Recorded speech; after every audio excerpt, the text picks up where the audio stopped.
యోబు 41వ అధ్యాయం 33, 34 వచనాల్లో చూసుకున్నట్లయితే, అది భయము లేనిదిగా సృజింపబడి ఉన్నది, అది గొప్ప వాటిని అన్నింటినీ తిరస్కరించినంట.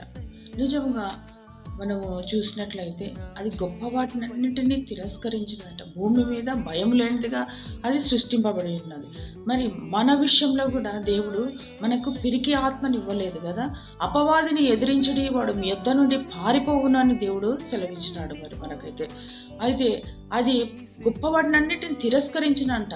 మన జీవితాల్లో కూడా దేవునికి ఆయాస్కరమైనవి, ఇష్టం లేనివి ఎన్నో ఉండొచ్చు. అవి మనకిష్టమై దేవునికి ఇష్టం లేని ఉన్నట్లయితే అవి లాభకరమైనవన్నీ కూడా సమస్తమును పెంటతో సమానంగా మనం కూడా ఎంచుకున్నప్పుడు దేవునికి అనుకూలమైన వారిగా ఒక జంతువు లక్షణాలని మనము మనిషికి మరి జంతువుకు ఉన్నటువంటి ఆ లక్షణాలు మరి మనిషికి పోలుస్తూ మరి ఎందుకు చెప్తున్నానంటే, దానికి అంత అధికారం ఇచ్చినప్పుడు మనకు అంతకంటే గొప్ప అధికారం దేవుడు ఇచ్చినాడు.